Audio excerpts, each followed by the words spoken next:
واخان چې د افغانستان په بدخشان ولایت کې پروت دهلیز دی د چین سره د اړیکو د پراختیا لپاره ستراتیژیک اهمیت لري.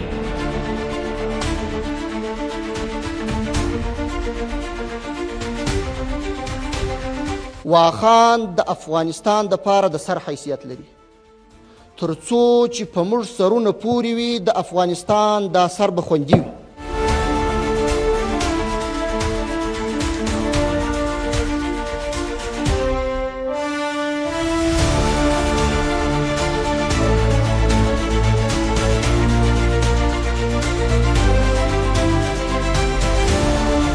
واخان د افغانستان په ختیځ کې د تاجکستان او پاکستان ترمنځ د چین سره نږدې 90 کیلومتره ګډه پوله لري.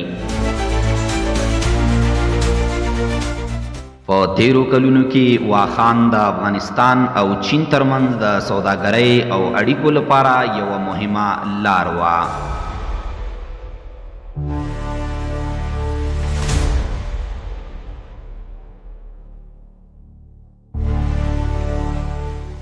وروسته له دې چې طالبان په افغانستان کې واک ته ورسېدل، دوی د واخان لارې د پرانیستلو او له چین سره د سوداګرۍ د بیا پیلولو لپاره هڅې پیل کړې.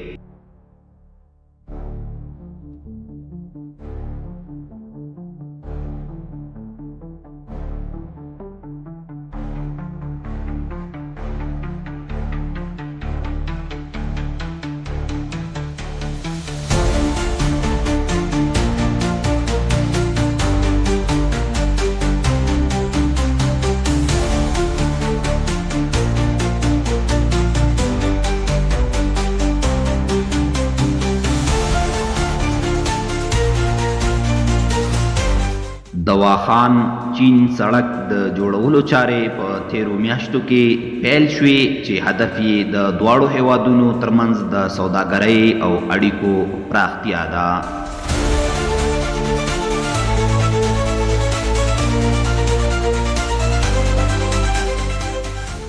که چیرې واخان د چین سره په بشپړه توګه وصل شي، نو دا به د افغانستان لپاره د سوداګرۍ او اقتصادي پراختیا لپاره یوه مهمه لاره وي.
په ټوله کې د واخان لارې د پرانیستلو او له چین سره د اړیکو پراختیا لپاره هڅې روانې دي، خو د دې پروسې بشپړېدل به د امنیتي، سیاسي او اقتصادي شرایطو پورې تړلي وي.